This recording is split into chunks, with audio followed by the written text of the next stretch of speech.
What's going on, squad? It's another wonderful day. Of course, my name is Jonathan. I've got the wonderful Dr. J here with us today.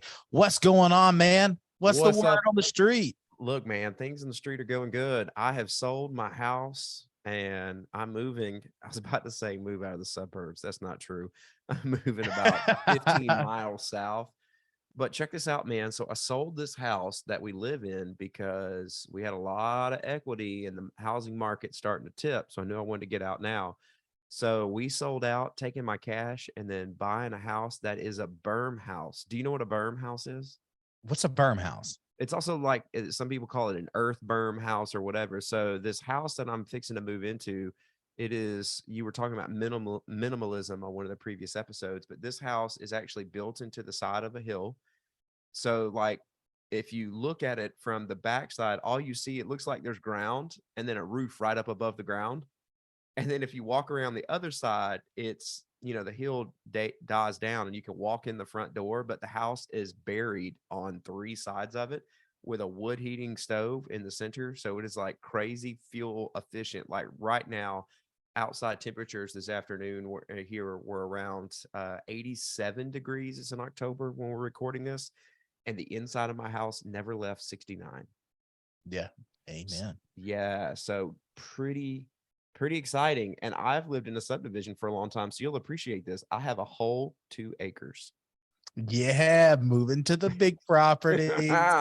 Welcome to the big leagues. Next thing I'm going to talk you men is chickens. Look, a Let's little do step at a time. I don't know about no chickens, but I'm Oh still man, I bet your daughter Cadence would be all over some chickens. she would love some chickens. There's no doubt about that.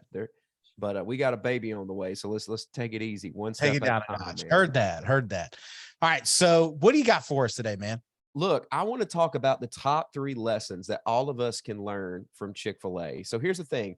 For those of you that don't know about Chick-fil-A, it's an Atlanta-based quick service restaurant chain that has recorded revenue, it has recorded revenue in 2021 amounting to 5.8 billion US dollars worldwide. That's an increase of 1.5 billion from the previous year. What's interesting is that the restaurant chain's revenue reflected a year-over-year growth over the past 5 years. And I want you to think about what has gone on pandemic wise and everything else in the last 5 years. And here's something that's interesting why I think this is worth talking about. Did you know that Chick-fil-A makes more per restaurant than McDonald's, Starbucks, and Subway combined, and it's closed on Sunday? So I Crushing think, it. like, let's talk about the secret sauce of Chick-fil-A, how we can apply this sauce to our own life, maybe how we can apply it to business. And I think that those top 3 lessons are worth talking about. What about you? So there's a lot to unpack there. Obviously, Chick-fil-A does so many things insanely well. It's not, we're just going to be kind of scratching the surface here, I think. I don't know if we're going to be able to dig down. We should also mention that like these are just our thoughts today of just 2 dudes who are frequent admirers of Chick-fil-A. I really do eat Chick-fil-A probably at least 2 times a week, normally for That's it. breakfast. It used to be a lot more. I used to work across the street from a Chick-fil-A when I worked in downtown. So my bank account's very thankful that I'm not now. I'm kind of separated out.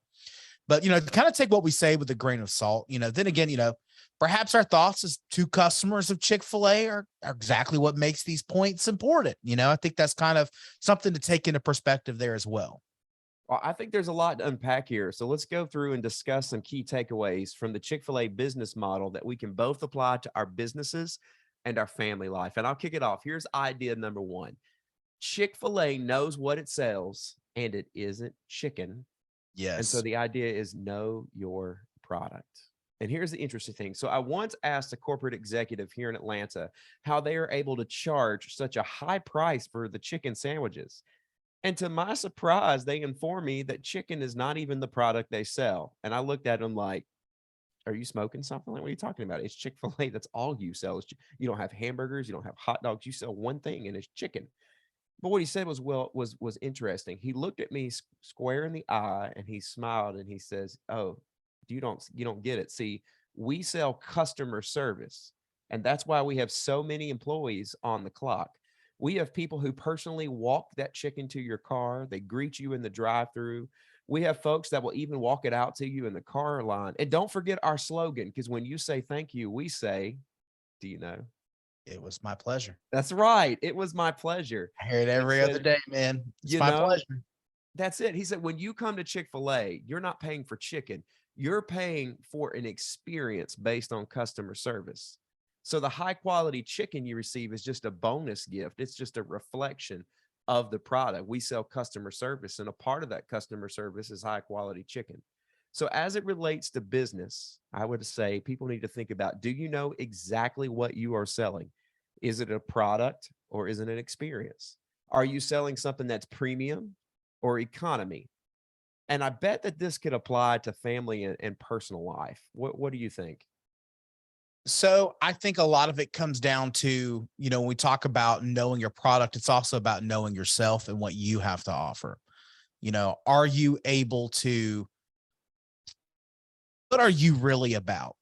Quite often we have this mentality of we got to fit in with others, and we try to adapt ourselves to what's going on around us. And that's honestly quite the opposite of what you need to authentic. And that's the problem with most of these chains that are out there, is they're not authentic. What I like about Chick-fil-A is that they are authentic to who they are. They don't mend, they do not break. No, they're not going to open up on Sunday, even if it's your daughter's birthday and you've got 8 grand in hand. They do not open on Sundays, and they stick true to who they are.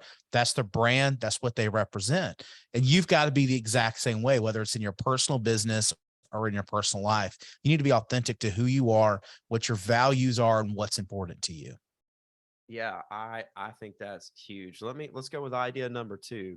And here we go. Chick-fil-A has clear values and they aren't willing to compromise them.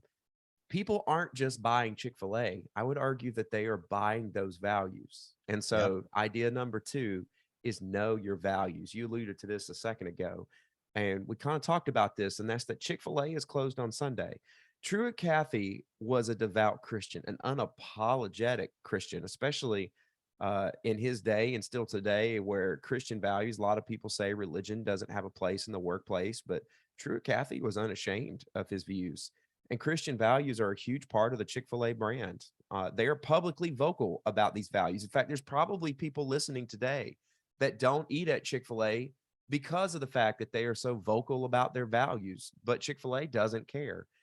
In the newer restaurants, like in my town, they just built in the last few years, well, they've built 3 Truest. Chick-fil-A's here, but they built a Truett's. And in there, you can see that their values, Christian values, are even written on the wall. So being closed on Sunday is a very big statement about their values. There's Chick-fil-A is basically saying, we're willing to lose money, but these core values that we have, these Christian values of being closed on Sunday, so our employees can go to church and people can be with their values, they're more important to us than money. Now, what's interesting about as that relates to businesses, I go back to what we talked about. Chick-fil-A makes more per restaurant than McDonald's, Starbucks, and Subway combined, and it's closed on Sundays. So in other words, they have clear values. And because they do, the public overwhelmingly respects, supports, and maybe even wants these values, because people are looking for brands that stand for something. Everyone wants to be a part of something special. And Chick-fil-A is giving them a chance to eat chicken and be a part of something special. How does that apply to our personal lives? It comes again down to just being yourself and what you represent. You don't always have to go out and be something that you're not. In a world full of Instagram and TikTok, it's very easy to go out and make believe something, that you're really passionate about something and you believe in whatever TikTok woke, whatever things kind of going on. I hate to use that W word, but whatever's kind of going on out there in that society. And what you've got to make sure is that you're being authentic to yourself. Those things are important and those things always have a place. But if they're not from an authentic place, then you're not representing yourself well. You're not representing that cause well. And I just kind of see that a lot. People kind of get out there and they want to be included in this how do you say, this mainstream media frenzy to jump on this bandwagon, whether it's a TikTok trend, it's, I hate to say that W word again, but one of those trends, those things are good. Those things are great. A lot of those movements are absolutely fantastic. It's something that I 100% believe in. But at the same time, if you're not being authentic to them, you're not doing yourself justice. You're not doing that movement justice. Be authentic to who you are and what's most important to you. Yeah, I think that's huge. And and idea number three, Chick-fil-A is very selective about its employees. I read a book. It's by Deanne Turner, who's a former Chick-fil-A director of human resources. And she said in the book, and the book title is Bet on Talent: How to Create a Remarkable Culture That Wins the Hearts of Customers. That basically Chick-fil-A looks for employees who buy into the vision. She describes how one time there was a piece of trash on the floor at a Chick-fil-A. And as applicants came in one by one, they passed the trash on the floor without picking it up. But finally, there was an individual that walked in the room, saw the trash, and immediately picked it up and threw it away without having to be told or asked.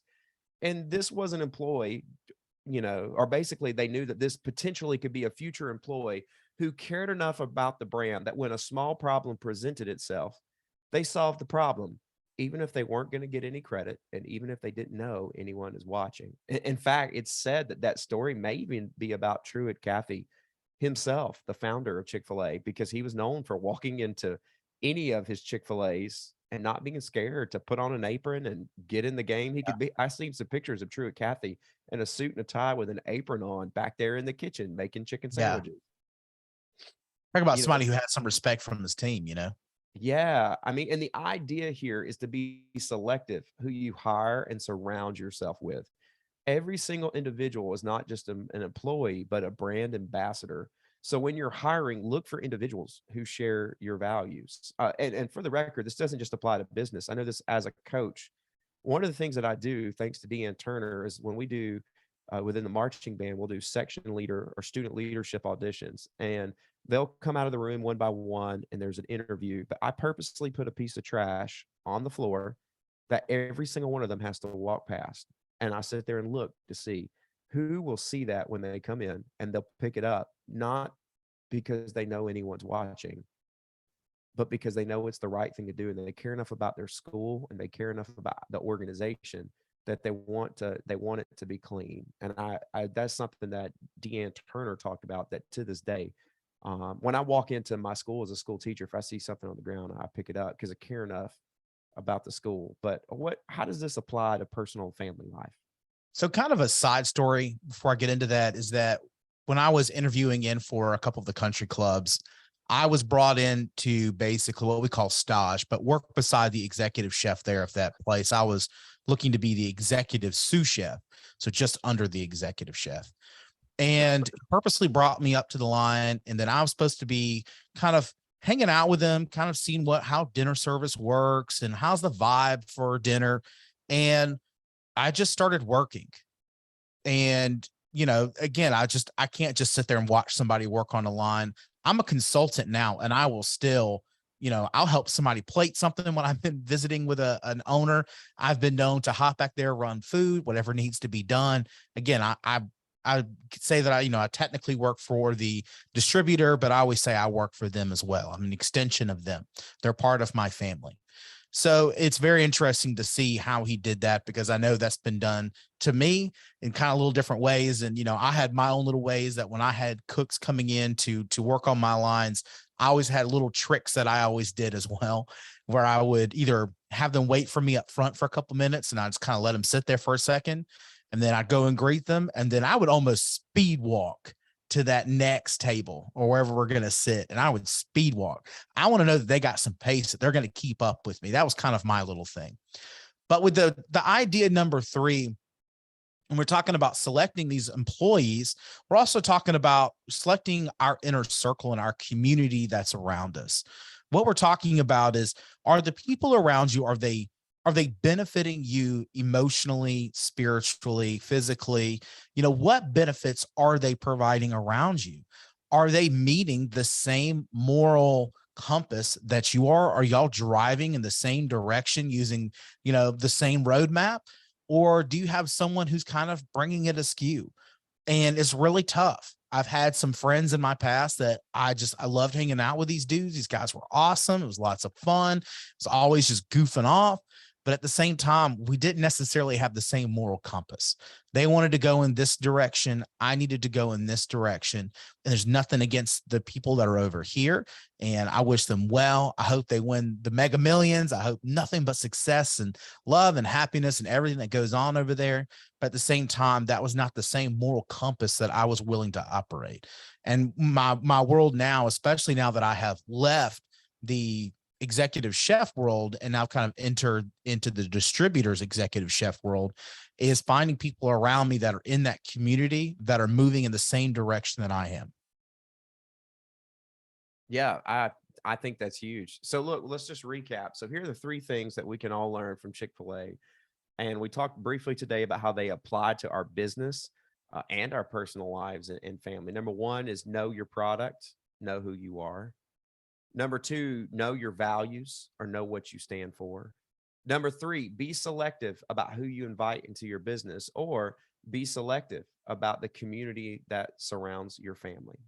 So to learn more about these ideas and many others, I want to suggest, if you haven't read it yet, check out Deanne Turner's book, Bet on Talent: How to Create a Remarkable Culture That Wins the Hearts of Customers. And you can find a link to that book on our resource site at abrodaciouslife.com/resources. If you can't remember all that, just go to abrodaciouslife.com and click on resources. It's an incredible book worth reading, and there's so much more into it, but you can learn. She breaks down what Chick-fil-A looks for in people and how they have created that culture that makes it one of the most successful private businesses in America. Well, many of our topics, they're brought to us, by our listeners. So we would love to get to know you more. So if you like, make sure you hit the like, you hit subscribe on whichever platform, whether that's YouTube, maybe that's Apple Podcasts or Spotify. Leave us a comment. Let us know which more you'd like to hear. Let us know where you're at. We just love on you guys, and we pray for you every single day. And hop over to our website. You can go over there. You can subscribe to our newsletter. You get the show notes for every single one of our podcast episodes. And of course, you'll get a newsletter weekly with comments from us, the show, and all kinds of fun stuff that goes on. When you get a moment, give us a 5-star review on Apple Podcasts. That would be huge. And again, leave us a comment down below. We would love to recognize you on our show. Yeah, I think that's huge. Just come be a part of it. We want you to be a big deal and be a part of a Brodacious life. So without further ado, man, let's get out there. Let's live Brodaciously. I'm going to eat some Chick-fil-A. And while I'm eating Chick-fil-A, I'm going to be pondering how to put these three super secret Chick-fil-A chicken sauce things into my business and my personal life. This was a great episode. I'm so glad we got to do this today. You the man, Dr. J. Peace out, bro.